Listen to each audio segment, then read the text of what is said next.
Bienvenido a las noticias más importantes de Estados Unidos. Para la campaña de reelección de Donald Trump, muchos números importan.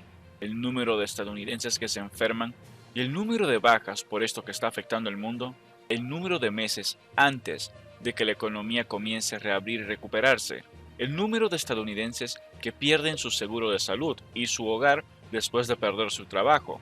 Para los politólogos, un número es de particular interés, que actualmente se sitúa en 18,3. Esa es una estimación de qué tan rápido se está derrumbando la economía en el segundo trimestre, una tasa anualizada derivada por Mark Zandi de Moody's Analytics.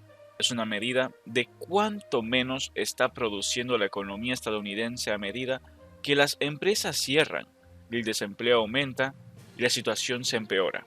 Es uno de los predictores más fuertes de si es probable que un titular gane la reelección. Un punto porcentual adicional de crecimiento del PIB se traduce aproximadamente en un punto porcentual adicional de la participación en los votos. Los estadounidenses están viendo que su economía se evapora al ritmo más rápido en la historia moderna, y eso predice un derrumbe demócrata en el otoño. O tal vez no. La situación actual es una crisis de cisne negro que le sucede a un presidente singular en un entorno político extremo, un número que podría indicar una fatalidad inevitable para otro candidato en otra elección, podría no ser para Trump en noviembre. Como punto general, la economía es importante para las campañas presidenciales, no en la medida en que sea lo único que importa, pero es más importante que casi cualquier otra cosa. La investigación muestra que los votantes parecen preocuparse por las condiciones financieras más en el año de una elección que en los años anteriores del mandato de un presidente. Parecen preocuparse más por la dirección en que se dirige la economía que por su salud en general. La economía ayuda a explicar la pérdida de Jimmy Carter en 1980 y la pérdida de George Bush en 1992, así como la victoria de Barack Obama en el 2012. La tasa de desempleo aumentó bruscamente durante las campañas de reelección de Carter y Bush, con los estragos de la estanflación y la consecuencia de un precio del petróleo, respectivamente, agotando a los votantes con los presidentes en ejercicio. Aunque Obama estaba presidiendo una economía deprimente cuando luchó contra Mitt Romney en su intento de reelección del 2012, las cosas estaban cambiando. Los números de titulares proyectados para este año parecen terribles para Trump, mucho peores que los números de Carter, Bush u Obama, mucho peores que los que han buscado cualquier presidente de la posguerra. Se espera que la tasa de desempleo aumente 5 veces o 10 veces en cuestión de semanas. Desde su tasa actual de 3,5%, se anticipa que el crecimiento disminuirá de una tasa anual de 2 o 3% a un menos 18,3%, como estima Sandy, sino más bajo.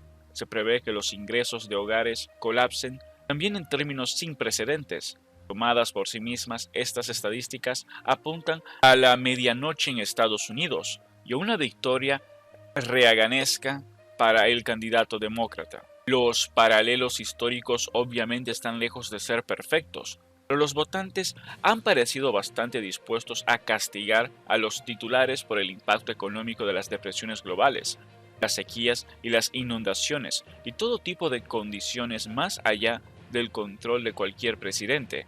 Larry Bartlett, politólogo de Vanderbilt Universidad, escribió en un correo electrónico: las cifras económicas en los próximos 6 meses probablemente serán diferentes a las que hemos visto en el periodo cubierto por la mayoría de los analistas estadísticos de votación económica, por lo que sería precipitado extrapolar las magnitudes de los efectos implicados por esos análisis, pero incluso un silencio, el efecto estará lejos de ser discutible. Trump, sin embargo, puede no ajustarse al patrón habitual. Lo que sea que el país haya lanzado no es una crisis o recesión normal, y el electorado estadounidense no se comporta de manera diferente a como se ha comportado en el pasado. Por un lado, los votantes se han vuelto mucho menos propensos a cambiar de partido o a abandonar al candidato de su partido. Trump tiene menos votantes en la cerca para competir, pero también menos para perder. La mayoría de los estados eran estados cambiantes en la década de 1960. Solo un puñado son hoy. Los condados también se han encerrado. En las elecciones de 1992, 1096 se decidieron por un margen de un solo dígito y solo 93 se decidieron por un margen de 50 puntos o más. En el 2016, esas cifras fueron 303 y 1196 respectivamente. No hay más votantes indecisos, no hay más América púrpura. La identidad política, la afiliación partidista y la polarización se han convertido en fuerzas más fuertes y han comenzado a dar forma a la forma en que los estadounidenses entienden la posición financiera del país. Las calificaciones de aprobación de los presidentes se han vuelto más estáticas a lo largo del tiempo.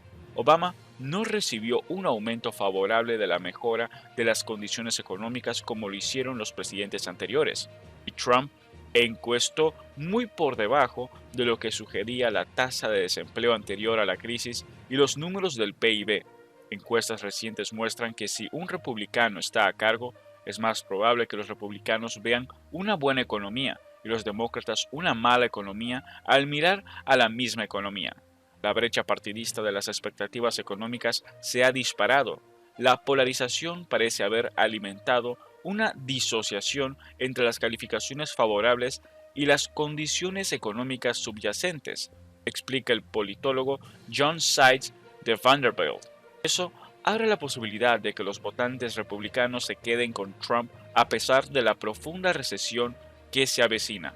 Otro factor de complicación, lo que enfrenta el país no es solo una recesión, sino un desastre natural, un cataclismo de salud pública y una batalla de movilización del gobierno. Juntos en extremo, los votantes tienden a castigar a los presidentes por recesiones, pero tienden a recompensarlos por su liderazgo durante las guerras y otras calamidades peligrosas. Horrores como Pearl Harbor y el 11 de septiembre causaron picos en los índices de aprobación de los presidentes, y en algunos casos suavizaron su camino hacia la victoria electoral.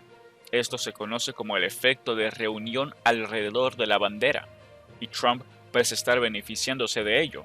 Su índice de aprobación ha seguido hasta el 49%, el más alto de su presidencia. El paquete de alivio contra esto que nos está afectando a todos de 2.2 billones de dólares, que pronto será seguido por otro proyecto de ley de ayuda, y las acciones tomadas por el Poder Ejecutivo para distribuir equipos médicos y otras formas de asistencia a los estados también podrían ayudar a Trump al permitirle demostrar su poder a los votantes como ellos deciden. El gasto de ayuda después de los desastres ayuda a los políticos a ser reelegidos, explica Neil Malhotra, experto en economía política de la Universidad de Stanford. Los datos de 1988 a 2004 muestran que una duplicación de los pagos de ayuda federal a un condado dado aumenta la parte del voto del titular en aproximadamente 0.5 puntos porcentuales. Malhotra señala que el gasto en prevención de desastres no parece tener el mismo efecto. Además, los políticos tienden a dirigir dólares federales hacia lugares políticamente sensibles durante un desastre, para recompensar a los electores leales y ayudar a obtener nuevos votantes. La posibilidad de estar cubierto por una declaración de desastre presidencial se duplica para los condados en estados cambiantes durante los años electorales, ha demostrado el trabajo del politólogo Andrew Reeves de la Universidad de Washington en San Luis. Tal politiquería puede estar sucediendo actualmente. El presidente sabe que Florida es tan importante para su reelección, dijo un funcionario no identificado a The Washington Post esta semana. Presta mucha atención a lo que Florida quiere. La gran complejidad y el tamaño de esta crisis, sin mencionar la falta de datos, también dificultan el pronóstico. Estados Unidos ha celebrado solo 18 elecciones presidenciales en el periodo de posguerra, un tamaño de muestra demasiado pequeño para sacar conclusiones estadísticas revestidas de hierro. Ninguno ha involucrado un cataclismo como este o una movilización gubernamental como esta. Es muy atípico, dice Seitz. No estoy seguro de que haya algo que podamos decir con confianza. Aún así, en términos simples, las cosas malas son malas. Las campañas de reelección se vuelven más desafiantes durante las recesiones. Los titulares negativos sobre bajas y ventiladores y negocios y médicos en ruinas que usan equipo de protección casero y picos históricos en reclamos por desempleo y ayuda federal ineficaz disminuyen las percepciones de los votantes sobre el liderazgo del país. El efecto del rally alrededor de la bandera tiene a ser de corta duración, a menudo dura unas pocas semanas o meses. Nada podría persuadir a los partidarios más fuertes de Trump para que lo abandonen, pero las bajas, la destrucción y el colapso económico este año electoral, millones de estadounidenses inevitablemente juzgarán a Trump por eso.